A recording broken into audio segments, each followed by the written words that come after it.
Hey warriors, let's talk warrior to warrior. I'm Gwen, your host on empowerment and illness. There comes a moment in every fight when we stop looking around and start looking within. And maybe this is that moment for us. We have waited, we have advocated, we have whispered, and we have screamed. We have posted hashtags and signed petitions, but still, too often, we're met with silence. So I want to ask you something uncomfortable. What if no one is coming to save us? What if the system doesn't change in time? What if the doctor doesn't call back? What if funding never makes it to your condition? What then? I know how that question feels. It burns. It hurts. It forces us to face the reality that for too long we've been waiting for something outside of us to fix what we live inside of every day. But this isn't a hopeless episode. This is the beginning of something fierce. This is a call to rise, to own, to act, and to ignite change that starts right here with us. Let this episode be a mirror, a fire starter, and a declaration. It's time to stop hoping someone else would fix what we've been called to lead. You were never meant to be rescued. You were built to rise. This is not a lecture. This is a conversation with the warrior in you, the part of you that survived when others doubted you, the part of you that showed up when your body didn't want to.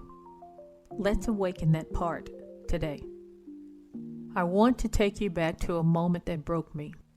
I was sitting in the exam room trying to explain my symptoms, the way my body was shutting down on me, the fatigue, the relentless pain.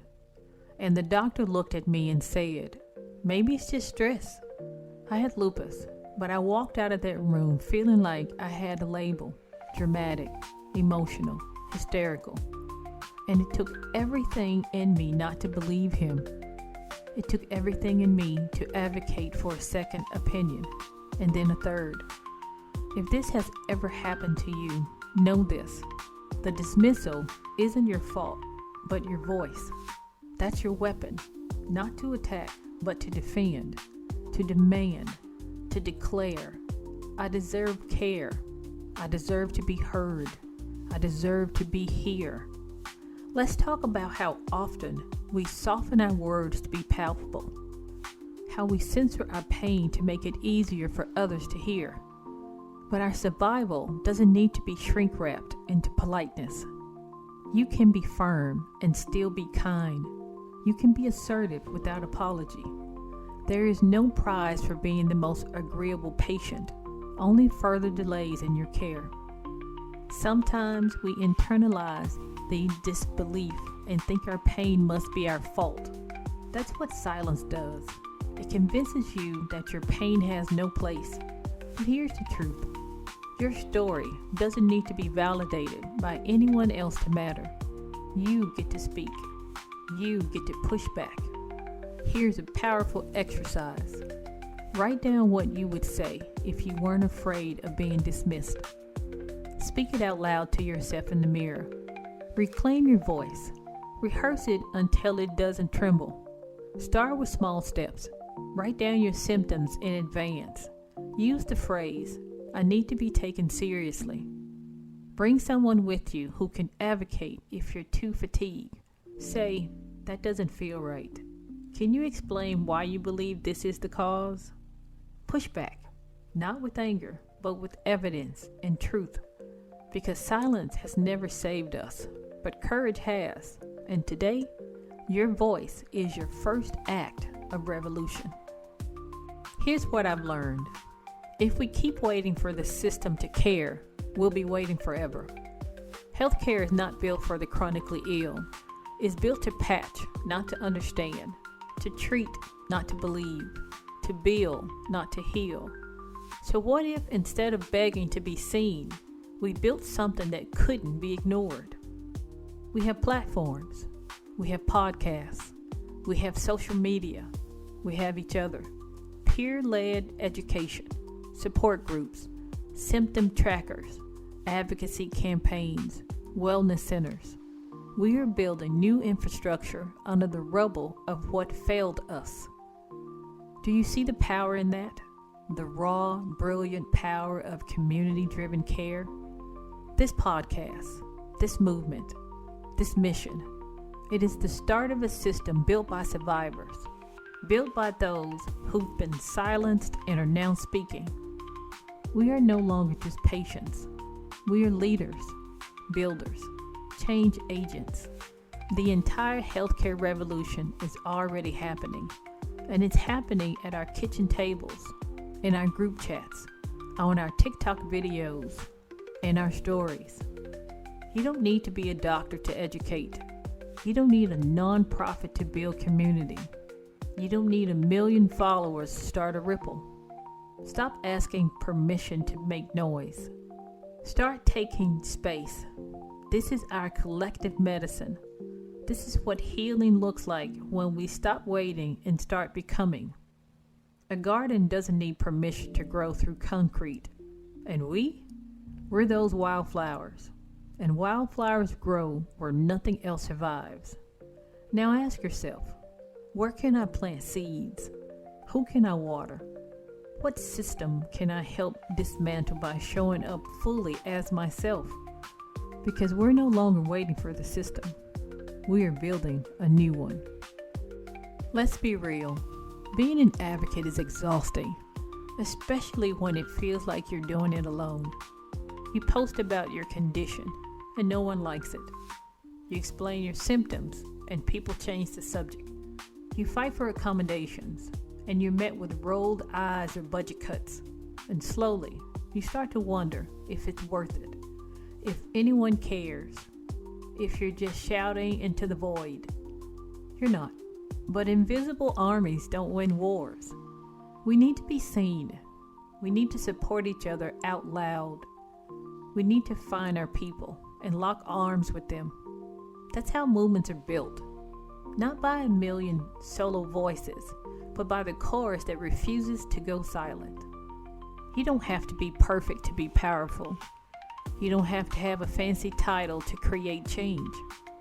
You don't even have to leave your home. You just have to show up. One comment, one message, one moment of truth. That's how we build something that lasts. Start small. Reach out to someone you admire in the chronic illness space. Share their work. Respond to their post. Tag a fellow warrior. These little acts, they create threads that hold the fabric of this community together. That's how the empowerment and illness community started. This isn't about going viral. It's about going visible. Every time you show up, you create permission for someone else to do the same. That's how invisible becomes undeniable. You're tired. You're grieving the life you once had. You're doing mental gymnastics just to get through another day in a body that doesn't cooperate. I see you, and I totally understand. But listen to me carefully. You're still here. You're the proof. Proof that resilience isn't always loud. Proof that advocacy can look like getting out of bed. Proof that surviving is a form of protest. Every day, you live with a condition that tries to silence you, and you're still here. Every appointment you show up for, every pill you take, every accommodation you request, every flare you push through, that's not weakness, that's power. Start acknowledging the courage it takes to keep going. Recognize that advocacy doesn't always mean speeches or protest. It means persistence. It means still choosing yourself when the world has overlooked you. And it means realizing that you are the message someone else needs to hear. You are not broken. You're building a new way forward, and that takes a kind of strength most people will never understand. You are the proof that chronic illness doesn't mean chronic defeat. You are the reason someone else will keep going. You are the evidence that advocacy starts within. For our listeners' call to action, journal this prompt. What have I been waiting for others to fix that I can start working on myself or with my community? Create a one-sentence advocacy mantra. For example, I am not asking to be believed. I am stating what is true.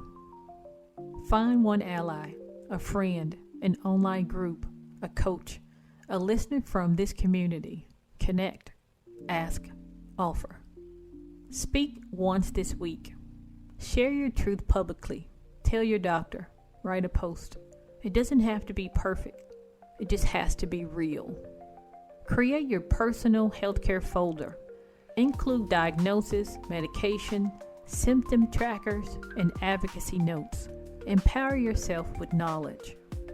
Share this episode with someone who needs it and start the conversation. Before we leave, I would like to close with a special portion of the show I call Healing Heartbeats. This is where we allow ourselves to wallow in sorrow. Give yourself 3 minutes to laugh, cry, scream, cuss, or just sit in silence. Whatever you need to do to feel it, do it. Let the depression in for only 3 minutes. Once you've reached 3 minutes, compartmentalize it and get back to living. This is a rinse and repeat behavior. You cannot let depression take over, because when it does, it will not let go. When we hear about the passing of someone, they have the day they were born and the day they pass away. There is a dash in the middle. It's not a long line, but a short dash. That dash represents your life. Go live in spite of having a chronic illness. Don't let your condition stop you. Here's the truth, warrior. No one is coming to save us, because we were never meant to be rescued. We were meant to rise. We were meant to build what was needed. We were meant to carry each other. We were meant to shake the system with our presence. If you made it this far in the episode, you already carry the spark. Now let's fan it into flame. Let's refuse to disappear. Refuse to apologize. Refuse to shrink. The most radical act you can do today is believe that your life is worth fighting for, even when others don't. This isn't about being fearless. It's about being relentless, about waking up one more day and choosing to show up, advocate, and speak truth, even with shaking hands. It's about realizing you're no longer alone. You are part of something. You are leading something. You are the proof. You are the fire. You are the hope. So I leave you with this. What will your reflections say when you look back at this season of your life? Will you see someone who stayed silent, or someone who sparked a movement? Because the revolution, our revolution, starts in your mirror. Remember, you have the strength, the heart, and the support to continue your journey. Be safe.